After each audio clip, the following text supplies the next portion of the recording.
So when we had that difficulty in the country, then a Nigerian lady came and said, I want to give you a cable, main one.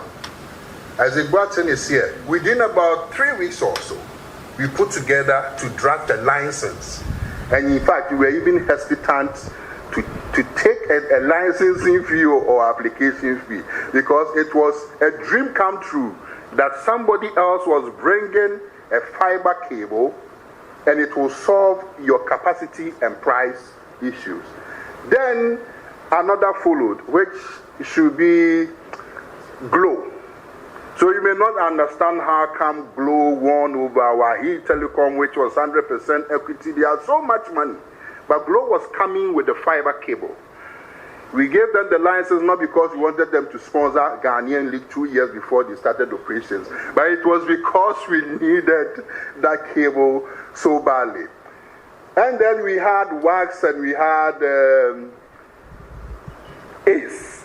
Yes, following up between that space of time, getting us to 5, and then now we have 2 Africa to follow if they have not already landed. So when we talk about international connectivity, we've had the situation of satellite farms and all that, but I will explain later on as we go through this. But this is one to celebrate.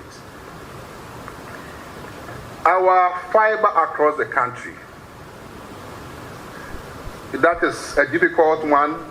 That is a certain gap. Usually the focus is around what they call the Golden Triangle, Kumasi, Accra, Takrady.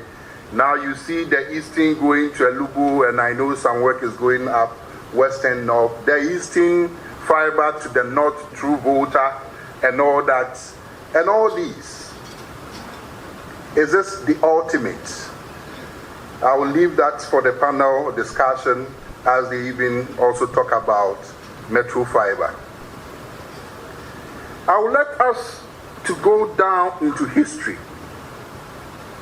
That I don't know how many of us were born in 1992 here. But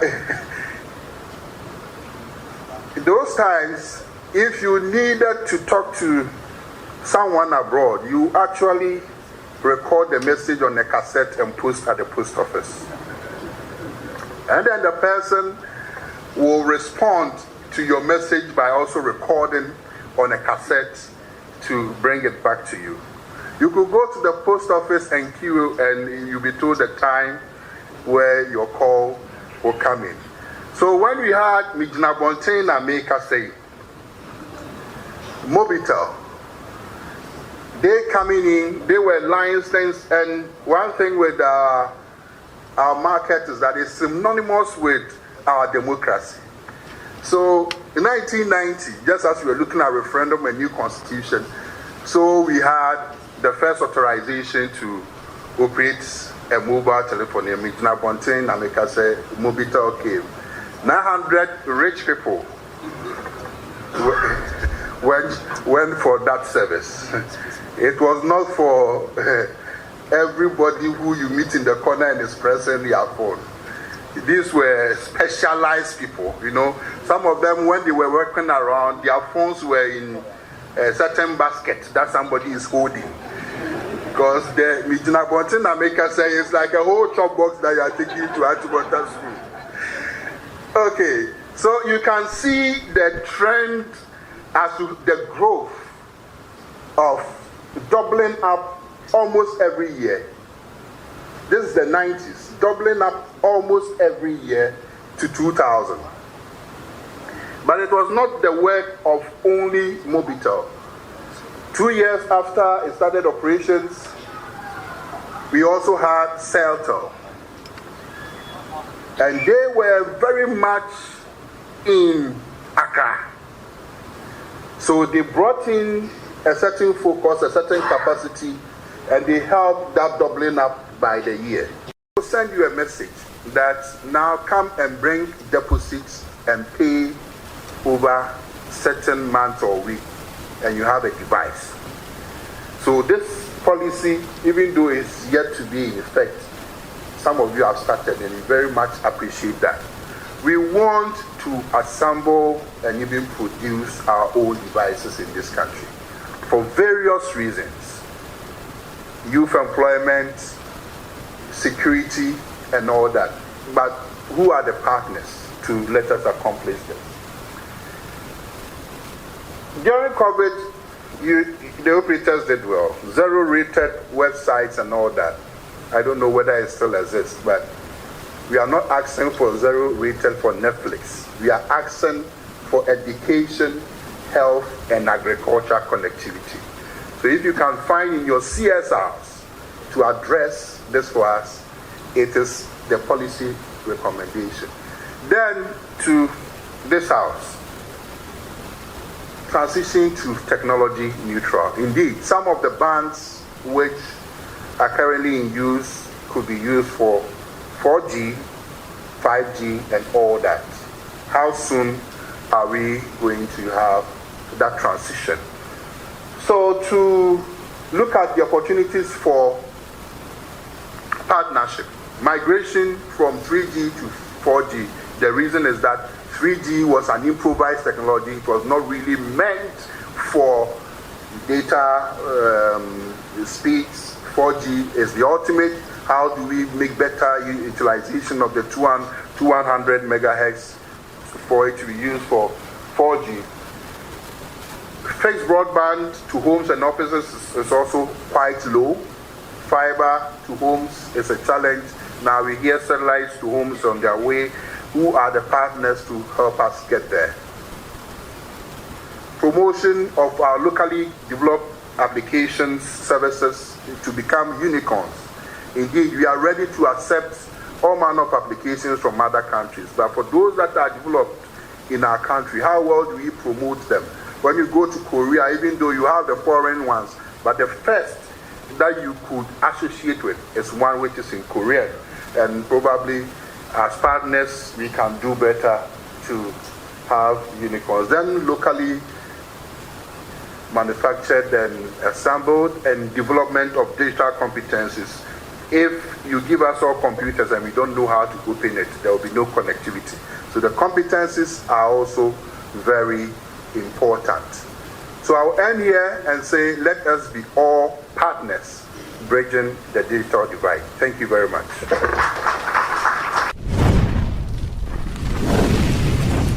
Typically, when you talk about the digital divide, maybe looking at the negative aspect of it, but we would want to look at it from positive perspective of digital inclusion.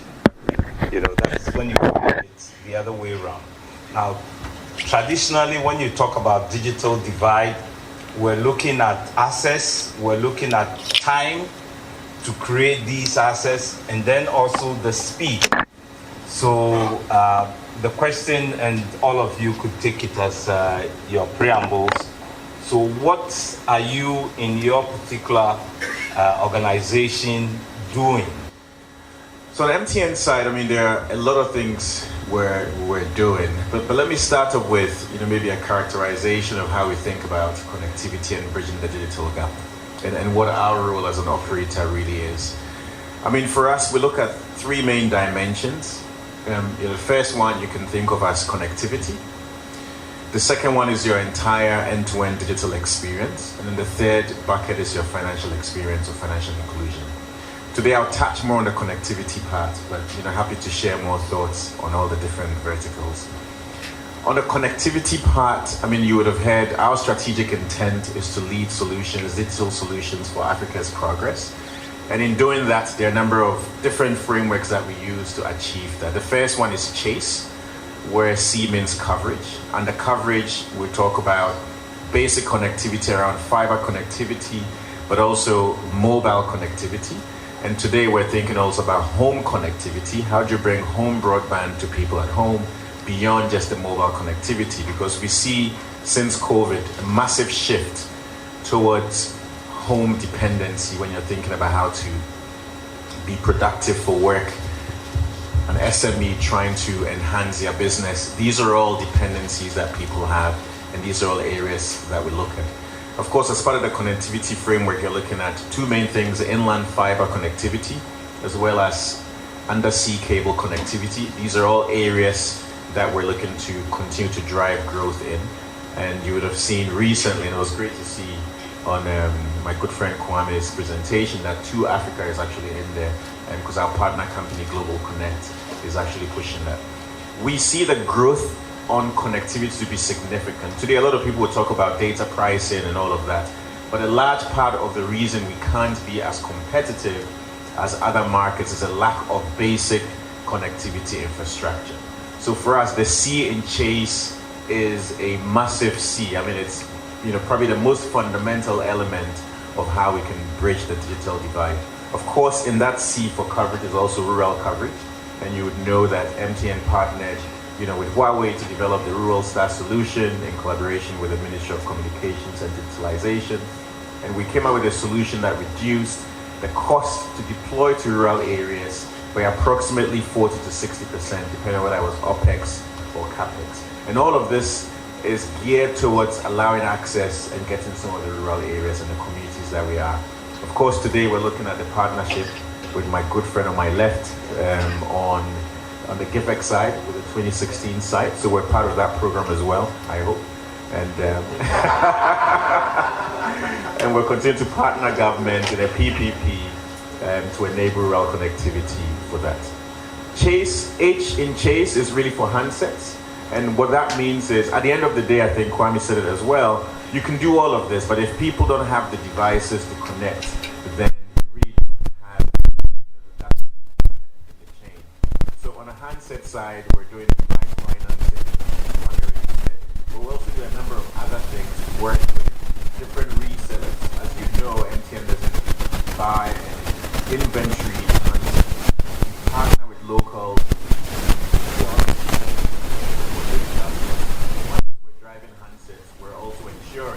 that local Ghanaians are participating in the value chain for supplying handsets, and that will be part of our whole localization strategy.